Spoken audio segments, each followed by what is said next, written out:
වැඩි වියටපත් වුණාට පස්සේ අර ඉස්සර අම්මලා රකින්නවනේ කෙල්ලෝ තනියෙන් යන්න දෙන්නේ නැහැ. දැන් අද කාලේ කෙල්ලෝ ඔහේ නැහනේ ඔහේ යනවා එනවනේ. මේ කෙල්ලට අර කළු කුමාර බැල්ම කෙනෙක් වැටිලා. ඇත්තටම එහෙම එකක් තියෙනවා. ඒ බැල්ම කෙල්ලෙකුට වැඩි වියටපත් වෙච්ච කෙල්ලෙකුට වැටුණාට පස්සේ නිතර තරහ යනවා. හැම වෙලාවෙම ඕතෑණි විදිහට බුදියාගෙන ඉන්නවා. මේ කෙල්ලටත් එහෙම වෙලා ඊට පස්සේ මේ කෙල්ලට දැනෙනවා අර කළු පාට ඡායාවක් වගේ ඇඟට එනවා. එතන මේ කළු කුමාරයා කියන එක කාම ප්‍රේතේ. නිකාය ගොඩක් ඉන්නවා දහස් ගණක් ඒ කට්ටිය ඉන්නවා. කෙල්ලන්ගේ ඇඟවල් වලින් සතුටු වෙනවා. හොයන්න බෑ නොපෙනෙන ඇඟවල් නේ. කාම ප්‍රේතේ. ඊට පස්සේ එයා ඇඟට ඇවිල්ලා දැන් මෙයාගේ ඇඟත් එක්ක ඉන්නවා. මෙයාට මේක වළක්වා ගන්න බෑ. මෙයා ඊට පස්සේ ඉතිවිසු ගාතාව සී කරන්න හදනවා කරගන්න බෑ. ඊට මෙයා ෆෝන් එකෙන් රතන සූත්‍රය දාලා අර ඇඟ බර වීගෙන වගේ නකොට දානවා අර රතන සූත්‍රය. දානකොට මොකුත් නැහැ.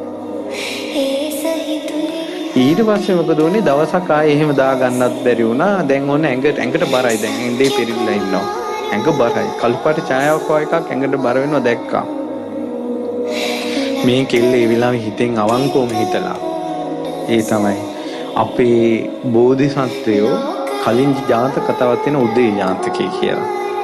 ඒ ජාතක කතාවේ තියෙන බෝධිසත්වයෝ යසෝදරාවයි එක ඇඳේ නිදාගෙන ඉන්නවා අවුරුදු 700ක් බ්‍රහ්මචාරී. රාග හිතෙන් ඇඟවත් අල්ලන්නේ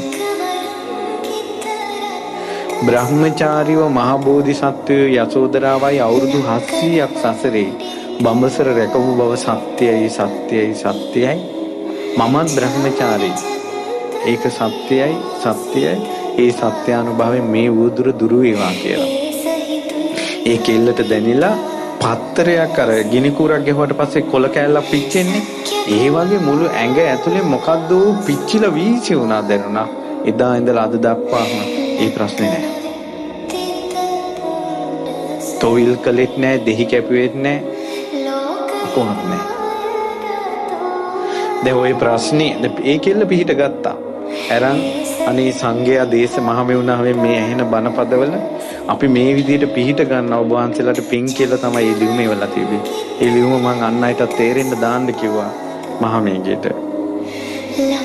ඇයි සමහර ගෙවල් වල කෙල්ලෝ ඔහේ ඉන්නවනේ ඉස්සර කෙල්ලෙක් වැඩි වියටපත් වුණාට පස්සේ තනියෙන් යවන්නේ නැහැ නොනගතේ යවන්නේ නැහැ අඳුර වැටෙනකොට යවන්නේ ගෙයින් ගේකට යවුවත් කොණ්ඩේ ඇණයක් හරි ගහලා යකඩ කෑල්ලක් තියලා යවන්නේ කියනවා මාස ගාණක් මේ පරිස්සම් වෙනින් කියලා.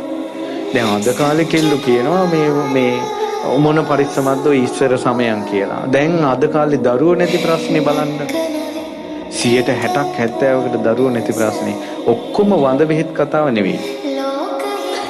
එකකට ඕක බලපානවා. ඒ ඇඟෙන් කාම සේවනය කරන්න මේ පෙරේතයා පුරුදු වුණාට පස්සේ ඒ බඩේ කලලේ කනවා එයා.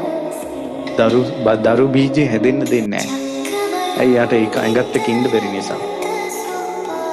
මම දවසක් ළඟදීන් මේ කතාවම ධර්ම දේශනාවට කිව්වා.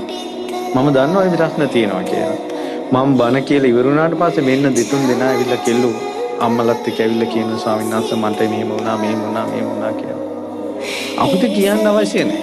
අපිට ඕනත් නැහැ ওই කුණු කන්දක්. නමුත් මේ කියන්නේ කාට හරි බේරෙන්න. පඬිතකමට කෙල්ලන්ගේ නැටිලි තිබ්බා වගේ නෙවෙයි. ජීවිතේට මෝන දෙනකොට මේ ප්‍රශ්න විසඳගන්න පිහිටක් තියෙන්න ඕන.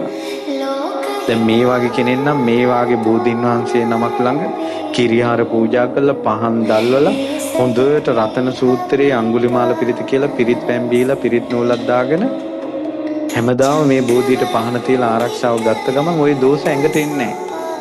මම මේ කතා කියන්නේ මේ බෝධින් වහන්සේගෙන් පිහිට ගන්න කියලා. ලෙඩක් දුකක් වුණාම ඇවිල්ලා පූජාවක් තියලා පිහිට ගන්න. නිකම් පිහිටක් පිළිසරණක් නැති අසරණ මිනිසු විදියට ජීවත් වෙන්න එපා. අපිට පිහිටක් තියෙනවා. ඒ පිණිසනේ මේ බෝධින් වහන්සේලා වැඩ ඉන්නේ. නැත්නම් කොමටද ඉරිදීන් මේ බෝධින් වහන්සේලා පැන නැංගේ? බුදුරජාණන් වහන්සේගේ ශ්‍රාවක දරුවන්ට පින් පුරවා ගන්නටත් ඒ ශ්‍රාවක දරුවන්ට වෙන කරදරවලදී පිහිට වෙන්නත්